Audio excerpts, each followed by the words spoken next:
അസ്സലാമു അലൈക്കും പ്രിയപ്പെട്ട മോമിനിങ്ങളെ. ആത്മഹത്യ എന്ന് പറയുന്നത് പാപമാണ്, കടുത്ത ഹറാമാണ്.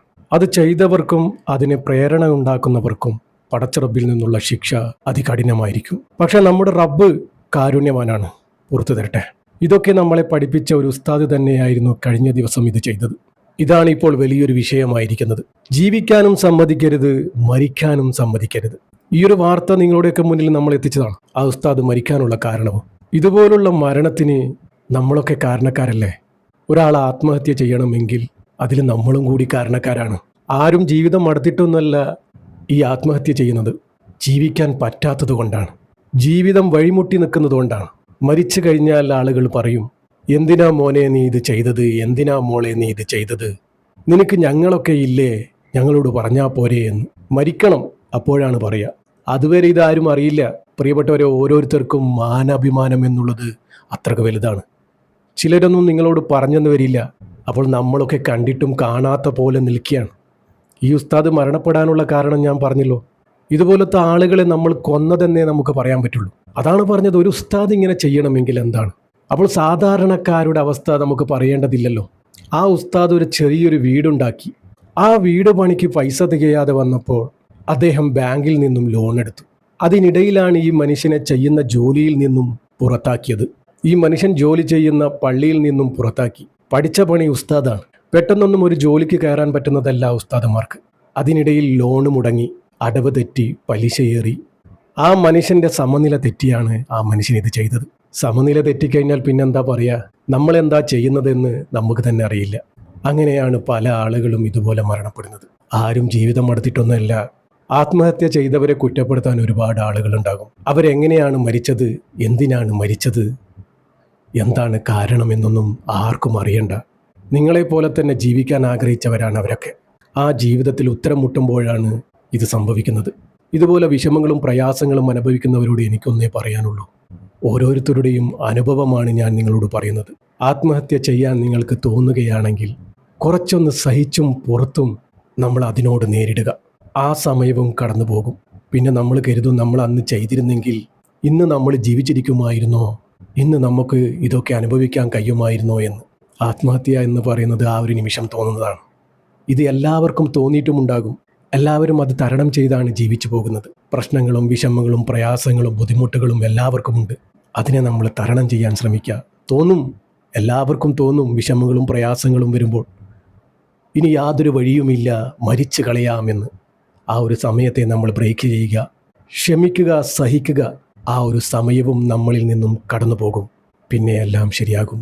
ഇന്ന് സോഷ്യൽ മീഡിയയിൽ കണ്ട വാർത്ത നമ്മളേറെ വേദനിപ്പിച്ചു. ഈ ഒരു യുവതിയുടെ മരണം. കോഴിക്കോട് നിന്നാണ് ഈ ഒരു വാർത്ത വന്നിരിക്കുന്നത്. ഇതും ആത്മഹത്യ തന്നെയാണ്. എന്തിനാ മോളെ ഇത് ചെയ്തത് എന്ന് ചോദിക്കാൻ ഇപ്പോൾ ഒരുപാട് ആളുകളുണ്ടാകും, കുറ്റപ്പെടുത്താനും ഉണ്ടാകും. ഇസ്ലാമായി ജനിച്ച് കാഫിറായിട്ടാണല്ലോ മോളെ മരിക്കുന്നത് എന്ന് പറയാൻ ഒരുപാട് ആളുകളുണ്ടാകും. ജീവിച്ചിരിക്കുമ്പോൾ അവരുടെ വിഷമങ്ങളോ പ്രയാസങ്ങളോ അറിയാനോ ഒന്ന് ചോദിക്കാനോ ആരും ഉണ്ടായിട്ടുണ്ടാവില്ല. ഇങ്ങനെയൊക്കെ പറയുന്നവരോട് നമുക്ക് പറയാനുള്ളത്, ഇതിനൊക്കെ നമ്മളും കൂടി കാരണക്കാരായി പോവുകയാണ്. പടച്ചറപ്പ് പുറത്തു തരട്ടെ. ചില ഇതുപോലുള്ള മരണങ്ങൾ കൊലപാതകമായേ നമുക്ക് കാണാൻ പറ്റുള്ളൂ. പയ്യാനക്കൽ സ്വദേശി മുനീറയാണ് ഇതുപോലെ മരണപ്പെട്ടത്. ഇന്നാലില്ലാഹി വ ഇന്നാ ഇലൈഹി റാജിഊൻ. കഴിഞ്ഞ ദിവസം രാത്രി വീട്ടിൽ വെച്ചായിരുന്നു സംഭവം. ദേഹമാസകലം മണ്ണെണ്ണ ഒഴിച്ച് തീ കൊളുത്തുകയായിരുന്നു ഈ ഒരു പാവം സഹോദരി. ഇവർക്കും ഉണ്ടാകില്ലേ വിഷമങ്ങളും പ്രയാസങ്ങളും ബുദ്ധിമുട്ടുകളും. എന്തായിരുന്നു പ്രശ്നമെന്ന് നമുക്കറിയില്ല. ഇങ്ങനെ ഒരു വാർത്ത സോഷ്യൽ മീഡിയയിലൂടെ കണ്ടു. പടച്ചറപ്പ് പുറത്തു കൊടുക്കട്ടെ, ആഹിറം വെളിച്ചമാക്കി കൊടുക്കട്ടെ. ഇതുപോലുള്ള തോന്നലിൽ നിന്നും നമ്മളെയൊക്കെ കാക്കുമാറാകട്ടെ. ജീവിച്ചിരിക്കുമ്പോൾ ആരും അറിയില്ല, മരിക്കണം എന്നാലേ ആളുകൾക്ക് മനസ്സിലാകൂ. കഴിഞ്ഞ ദിവസം ഒരു പ്രവാസി 1.5 മാസം മുമ്പ് അയാളുടെ വിവാഹത്തിനായി നാട്ടിലെത്തിയതാണ്. വിവാഹ ചടങ്ങുകൾക്ക് ശേഷം ഭാര്യയെ വിദേശത്തേക്ക് കൊണ്ടുപോകാനുള്ള വിസയും മറ്റു രേഖകളും ശരിയാക്കുന്ന തിരക്കിലായിരുന്നു ഇയാൾ.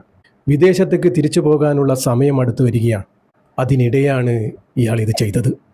എന്തായിരിക്കും സംഭവം? ആർക്കും ഒന്നും മനസ്സിലാവുന്നില്ല. വീട്ടിലെ കിടപ്പുമുറിയിൽ മരിച്ച നിലയിൽ കാണുകയാണ്.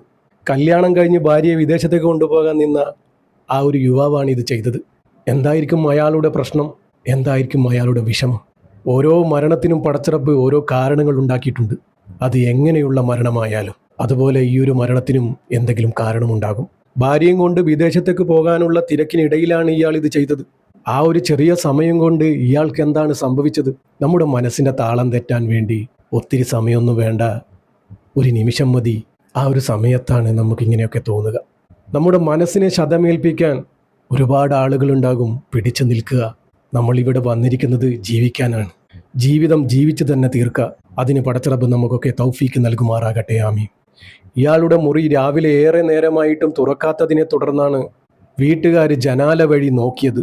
അപ്പോൾ കാണുന്നത് മരിച്ചു കിടക്കുന്ന ഈ ഒരു സഹോദരനെയാണ്. ആത്മഹത്യയിലേക്ക് നയിച്ച കാരണം എന്താണെന്ന് ആർക്കും അറിയില്ല. പോലീസ് അന്വേഷണം നടത്തുകയാണ്. ചിലർക്ക് നിസാര കാരണം മതി പ്രിയപ്പെട്ടവരെ ഇതുപോലുള്ള അവസ്ഥയിലേക്ക് എത്തിക്കാൻ. അധികവും ആത്മഹത്യ ചെയ്യുന്ന ആളുകൾ വളരെ പാവമായിരിക്കും, സാധുവായിരിക്കും, ആരോടും ഒന്നിനും പ്രതികരിക്കാത്ത ആളുകളായിരിക്കും. അവരാണ് ഇതുപോലെ തളർന്നു പോവുക. അവരെയാണ് നമ്മൾ തളർത്തിക്കളയുന്നത്. പ്രതികരണശേഷിയും ചങ്കുറ്റവുമുള്ള ആളാണെങ്കിൽ അത് ഉപയോഗിച്ചെങ്കിലും അവർ ജീവിച്ചങ്ങ് പോകും, പല കള്ളത്തരങ്ങളും കാണിച്ച്. പാവപ്പെട്ടവരാണ് ഇതിൽ പെട്ടുപോകുന്നത്. എല്ലാവരും ദുആ ചെയ്യണം.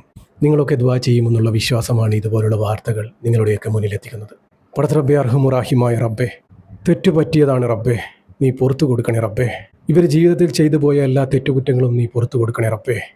മഗ്ഫിറത്തും മർഹമത്തും കൊടുത്ത് അനുഗ്രഹിക്കണേ റബ്ബേ. ഖബർ വിശാലമാക്കി കൊടുക്കണേ റബ്ബേ. സ്വർഗം കൊടുക്കണേ അല്ലാഹ്. നരകം ഹറാമാക്കി കൊടുക്കണേ റബ്ബേ.